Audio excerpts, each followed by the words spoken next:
Buenos días, a nosotros nos correspondió la historia del magnetismo. Mis compañeras son Valeria Montermoso, Manuela Cardona y mi persona Mariana Piedrahita. Primero vamos a definir qué es el magnetismo. El magnetismo o energía magnética es un fenómeno natural en el cual los objetos producen una fuerza de atracción o de repulsión sobre otros materiales. Existen algunos materiales que tienen propiedades magnéticas que son detectadas fácilmente, como lo son el níquel, el hierro, el cobalto y sus combinaciones con propiedades metálicas. A estos comúnmente los conocemos como imanes. Sin embargo, todos los materiales son influidos por una propiedad magnética pequeña o grande, pero porque tienen campo magnético. Bueno, los fenómenos magnéticos fueron conocidos por los antiguos griegos. Se dice que por primera vez este fenómeno fue visto en la ciudad de Magnesia del Meandro y de allí proviene el término magnetismo. Se sabían que ciertas piedras atraían al hierro y esos trozos de hierro atraían a su vez a otros. El primer filósofo que estudió sobre este fenómeno fue Tales de Mileto. Fue un filósofo griego que vivió entre los años 625 a.C. y 545 a.C. En China, la primera referencia sobre este fenómeno fue en un manuscrito del siglo IV a.C., que se llama el libro del Amo del Valle del Diablo.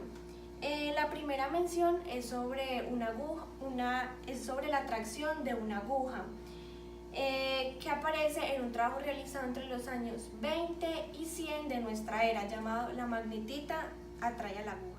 Siguiendo con la historia del magnetismo, debemos hablar del científico chino Chen Kuo, quien fue la primera persona que escribió sobre la brújula de aguja magnética, que ayudó a la navegación a través del concepto astronómico sobre el norte absoluto. Hablando de su cultura, hacia el siglo XII, los chinos ya habían desarrollado muy bien esta técnica, lo que les ayudaba muy bien en la navegación. Pero no fue entonces hasta el año 1187 que Alexander Neckman fue el primer europeo quien pudo desarrollar esta técnica. Seguimos hablando de Peter Peregrinus de Marcoux, que en el siglo XIII fue quien escribió el primer tratado de las propiedades de los imanes. Se destaca muy bien esta obra de él por la gran discusión que él propone sobre la brújula. Debemos hablar también de Martín Cortés de Albacar, que fue un español que fue la primera persona que pudo ubicar un polo electromagnético en Groenlandia en el año de 1551. Esto él lo realizó para ayudar en la navegación tanto ingleses como españoles.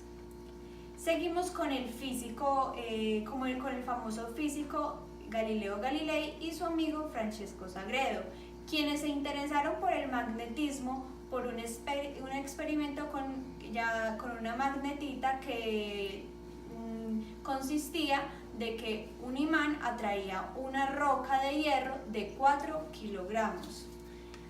Seguimos en la historia del magnetismo con el físico William Gilbert. Es de los más importantes, ya que fue él quien inventó el libro de las bases del magnetismo. Habló sobre las características, tipología y la máxima atracción. Él fue el quien le dio el nombre a los llamados polos magnéticos. Este libro o esta obra de él se llama The Magnetic. Otros aportes que este físico realizó a la física fue los materiales conductores y los materiales aislantes, y fue el inventor del electroscopio. También fue quien creó la imantación y hizo el primer experimento con la inclinación de la aguja. Bueno, la historia del magnetismo se limita a los imanes hasta que en 1820 el profesor de la Universidad de Copenhague, Hans Christian, descubrió un hilo conductor sobre el cual circulaba una corriente que ejercía una perturbación magnética a su alrededor. Este era capaz hasta de mover una aguja magnética que se encontraba en ese entorno. A partir de entonces varios inventores crearon experimentos que relacionaban la electricidad con el magnetismo.